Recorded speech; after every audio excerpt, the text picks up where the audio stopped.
in this video, we've got big crashes as we take on Daily C once again, and I pit on lap number 4 and show you the secret to tire saving.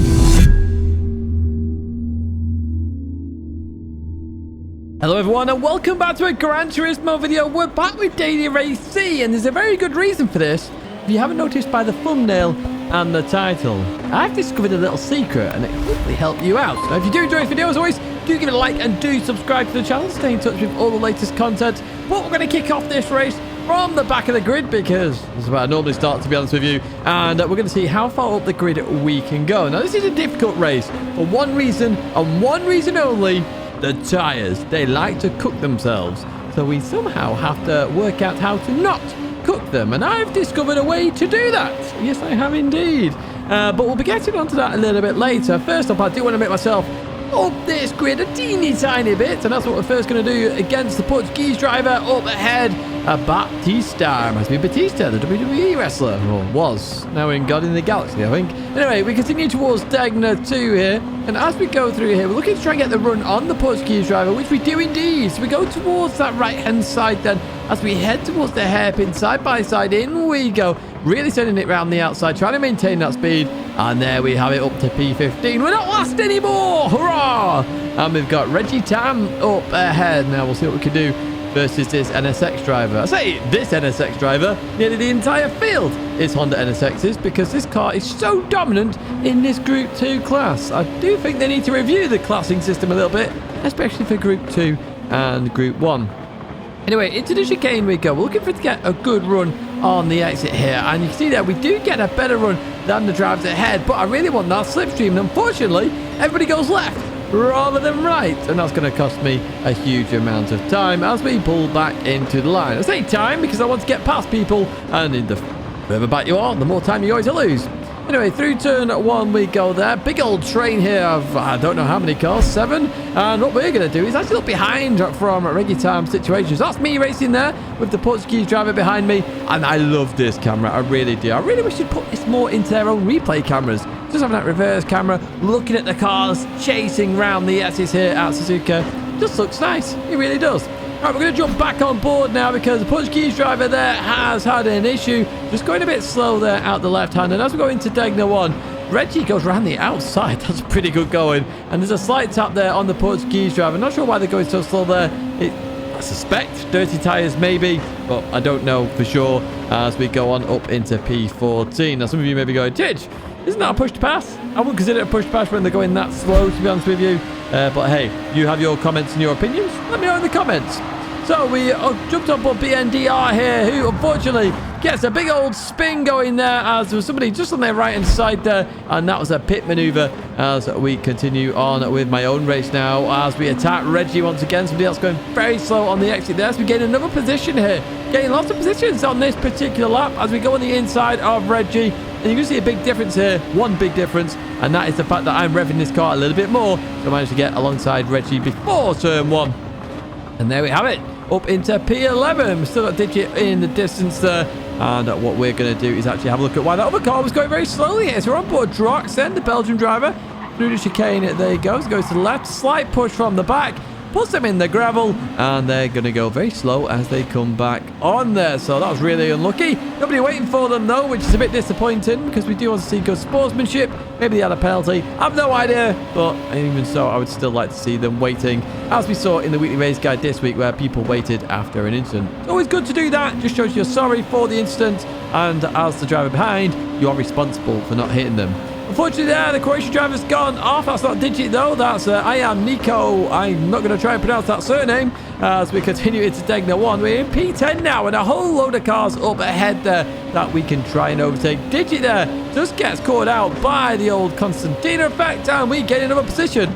Slightly off the circuit, but we didn't get a penalty, so we must have had a wheel just on there as we went past Digit. Now, you may have noticed here in that left-hand side, we are cooking our tyres. Oh, somebody else is off there. We are cooking our tyres as above 90 degrees, which is the critical target temperature you don't want to hit. So I say target, more a limit than a target, but even so. We're on board the German here. What happened to them then? The car's just on there outside there, and they get a little bit of a tag, and they're trying to catch it in VR. Maybe a little bit more difficult. I don't know. I'll be doing one VR video in the future when I eventually buy the PSVR 2 very cheap. But that's the goal anyway. So we go back on board myself here as we go and chase cam here against the Swiss driver into the chicane. We go beautiful racing this. Look at that side-by-side action. They maintain the position though. Really good stuff. Digit looking to try and get past as well here as we continue on towards lap number 5. We've been cooking the tyres. We're nearly halfway down on the tyre wear on that front right, which does get a nuking at this circuit as we head towards turn 1. We're looking around the outside of the Swiss driver, but they defend that once again beautifully there from Christus. Unfortunately, though, they go a bit too deep on the second part, so we go on by, finally up into P6, the legendary position of them all. Now we've got Digit behind. Unfortunately, though, because we've been really aggressive on our tyres, and those tyre temps have been near 90 degrees, our tyres are a bit rubbish now. As you can see there by Digit getting very close to me and struggling to actually see why I'm losing so much time. But that's the reason there. 92 degrees on the front right. Absolutely insane. Now, I've talked about tyre temperatures in a separate video. Again, I will link that at the end of this one. I did mention that in the weekly race guide, where tyre temperatures, the issues with them, etc. You see Lady Tidge in the background on the, webcam there. We're going to head in towards the hairpin, and Digit's got past here. The Swiss driver looking to get past as well as we go through that left-hander. We've got the outside line, though, and the slipstream of Digit, so we should maintain position here. Happy days indeed we do, and hopefully staying in that slipstream. But, of course, we are literally cooking our tyres. We're going to have to come in at the end of this lap because our tyre wear's being nuked here. And arguably, we've got a longer stint coming up. So if we do the same thing again, we're going to finish atrociously. We're going to have such poor tyres. And this is where what we're going to do, and in terms of the video, what I found in terms of a secret in what you can do with these cars. So we'll change the tyres. As you've seen there, thank you pit crew. Happy days indeed. And we're going to go out. And what we're going to do now is have a zoomed in version of the tyre temp so you can see them a bit more clearly down in the bottom right hand side. Hopefully the yellow arrow helped with that. And if it didn't, look in the bottom right. There's tyre temps down there. Okay, you can see them as you come out with very cold tyres, but they work because you've got so much downforce. So we get past the Swiss driver. Digit up ahead then, so maintains position. I was thinking about going around the outside and decided not to and nearly caused myself to crash. So we need to calm down now on the tyre temps. Now we jump up on the Portuguese driver, lap number 9 then, going in towards turn 1. All side contact with Digit there, but manages to survive actually, does the Portuguese driver. You see my point of view in the top right. Rory goes off to the left. Not sure what's happening there with Rory as the French driver and Portuguese driver fight with each other. We go on board myself here, and look at those tyre temps, staying around 80 at the moment. So, you know, the tyres are looking nice here. And look at the tyre wear. Like, hardly non-existent compared to previous, you know. We had 4 laps of abuse, and on the 5th lap we had to come in the pits. We are now on, I don't know, lap 4 of the tyres, and they look far better. Now we got board the Portuguese driver here, side by side with the Finnish driver, 130R. You can only make that work in these cars. Doesn't quite work here for ZZ. ZZ goes offy, and what we're going to do is jump to the driver that they were racing, which was the Finnish driver there, ECM at 350. Nice to see you. Said hello in the lobby as well, so hello to you. Used to race Audi a lot in the old manufacturer series. Unfortunately, goes off at Tidgney 1, and then continues to go off at Tidgney 2. Digit goes on by here. Looking at that top right corner, we go on by 2. Let's actually go back on board myself then as we race to Phony here as we head into the hairpin. Again, look at that tyre wear. It's looking so much better than before. The tyre temps are very low. And they're probably going, Tidge, explain it. Explain what you're doing. How are you doing this with the tyres? Don't worry. I'm going to do a full lap to explain what I'm doing in the next race because we've got some racing action here with Tifoni that we've got to deal with. So we're going into the chicane then. Remember last time, we were very much probably like a third of the tyre wear left. I'd argue pretty much got 2/3 of the tyre here. So it's very significant that tyre temperature stays below 90. Arguably, it stays at 80. That's even better. Now we're going to run on the French driver here. We're going to go towards the outside here. Heading in towards turn 1. Around the outside we go. We're into P3. P3. We started at the back, remember. We've had a whole long journey to get towards that podium place. And there we do it. We've done it. P3. Happy days indeed. See me thinking there. And what I'm thinking is, I'm going to do another race and actually pit even earlier. And most people are going, what? You're going to pit even earlier? You can pit on lap 2 using my secret tactic or trick. It's not really a secret, to be honest with you. It does make a little bit of common sense. Straight to this next race then. Starting at the back again here as we go into turn 1. The same driver ahead of us here in terms of Baptista. Let's see if we can overtake them with a hairpin, maybe. Who knows? It's going into the S's here, and I'm going to look after my tyres a lot more in this first stint now as well, just to show you can do this. And if you notice here, I'm just lifting, I'm letting the car roll a lot more behind the train of cars. And the reason I do that is that you can't really overtake anyway in the corners. So why be so aggressive? You don't have to be on the rear bumper, or just the bumper, of the car in front in this situation, because there's nowhere to go. Speaking of nowhere to go, unfortunately here, the Hungarian there takes avoiding action due to everybody really closing up there in the braking zone. Really good sportsmanship from this driver, though, in terms of taking the penalty and crash as well. They really shouldn't have got a penalty for the crash, but hey, Gran Turismo does Gran Turismo things. So, lap number 2, and look at this carnage then. We've got a car on the inside, smashes into them. We've got another car off. We have like 4 or 5 cars off there, and I'm going to sneak on through and get another couple more positions. Thank you very much, folks. I appreciate that. Still behind Baptista, though. BNDR there was one of the cars that was off the circuit. So I'm actually going to take advantage here by going around the outside. You don't see this very often. Also notice there, as I went around the outside, a lot of pressure was put on that front left. It heated up by 3 degrees instantly. And that's what you've got to focus on in this race. Not accelerating in the middle of a corner. That is the trick in terms of lowering those temperatures, or keeping the temperatures at a reasonable point. Not accelerating in the middle of a corner, because then it just nukes the tires. Not sure why it happens. Oh, hello. Sorry, Digit. I did not mean to do that, but he just stopped there and I went into Digit. So I do apologize for that. So I did get some damage. I also got that. Forced another car off the track. Did Digit go off the track? I don't think he did.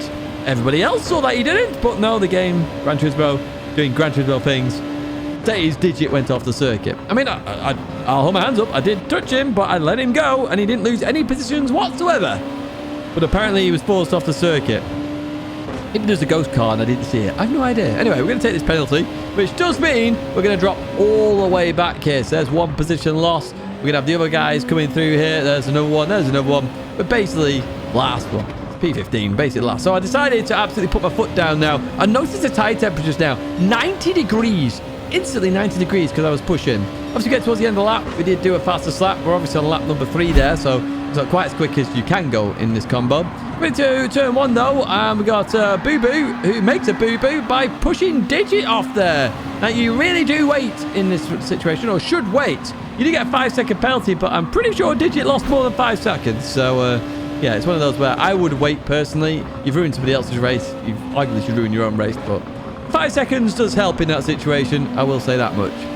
So we've caught up here. It's lap number 4. Now remember in the previous race, lap number 5 I pit, and we made it to the end with pretty decent tyres. So the goal here is pit on lap number 4. If I was still in the pack, I would have actually pit on lap number 3, and I reckon you could actually do 10 laps doing my trick. 10 laps. It'd be a push. I reckon you can do it. Oh, hello. We've got somebody else off on the left-hand side. We'll have to cut that in a second as we go through here. But I'm going to pit on this lap. A huge queue of cars. Not easy to get past. Somebody else coming in the pits, which is a bit annoying. What we're going to actually do is jump to what happened to the driver who was parked here on the left. So going through here then. Oh, another incident. 130R, slight contact. Devin tries to control it. Devin doesn't control it.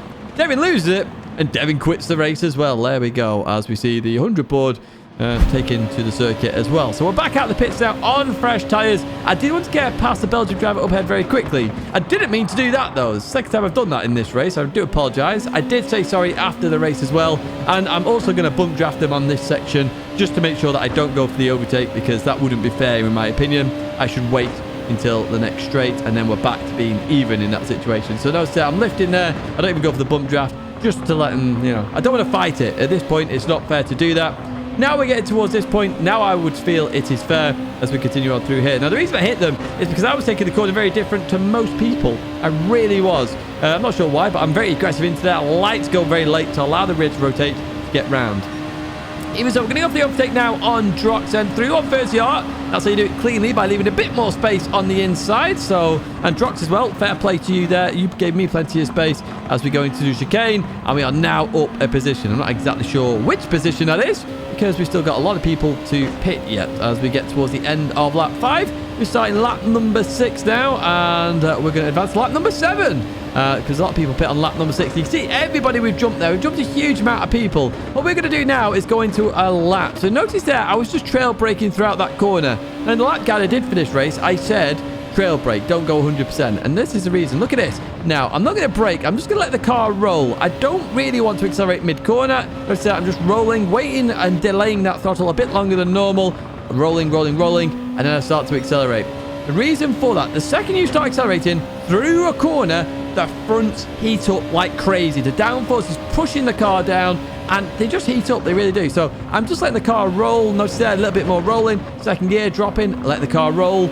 It's just delaying the throttle by half a second to a second on each corner. And the tyre temps just come down and down and down and stay at a reasonable spot. So going into the hairpin here, this one you can do a bit more aggressive, of course, just because of the way it is. It's not a fast corner. Downforce isn't having an impact. Therefore, you can be a bit more aggressive. Going to head to Spoon now. Spoon's a big one where you can save a lot of temperatures on that front right, which is the one that really kills the car here. So as we go into Spoon then, let's say I was trail braking, I'm letting the car roll, accelerate a little bit, but just letting the car do its own thing there. I'm not being aggressive at all, and that's what you need to do. Just let the car roll through Spoon if you're really struggling with tyre temps. Literally, go into the first part, let it roll towards the second part, dab the brakes again. You'll be fine. You may lose a couple of tenths, but it's better than losing a couple of seconds later on in the stint because you've got no tyres left. And that's the point I'm trying to make here. Gonna head towards the chicane then for this one. Let's see how we do it. Notice there we brake early. It wasn't 100% braking consistently there. It's around 90, 80%, sort of around that area. And it was just a longer braking phase. Again, not being aggressive on the tyres. And you're going to see here, it's still a 48. So, you know, we're not losing that much time. We've also got a slipstream of Rory there. We've had lap number 10 where Rory's actually increased that gap there. Really good pace from Rory. Unfortunately, goes off at Tidgney too.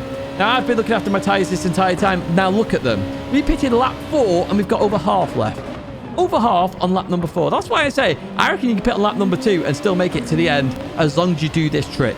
Do this trick and you're absolutely fine. Now, I can start to push now on this particular lap because I've got so much tyre wear left. So it does allow me to catch up to Rory a little bit. It gives me a good chance at the end of this race. And it's all because I'm being patient earlier on in the race. I'm letting the tyres just work and do themselves. I'm not accelerating mid-corner. I'm just waiting that little bit longer after the apex to make sure I can get through the corner absolutely fine and not put heat into those tyres. I mean, it does feel annoying that we're having to do so much tyre management, but it's a really nice trick to do at this one, to let the car just roll. It's got so much grip, it will roll and go through the corners fine. It carries so much speed initially anyway with the racing soft tyres. Now we're going to go side by side with Rory in towards turn 1. In we go then. Look at this, round the outside, leaving Rory some space on the inside because Rory's technically still there. Coming back across would have been very dangerous, and we do get past Rory here. However, I've got to try and maintain this position. Remember, these tyres are very old.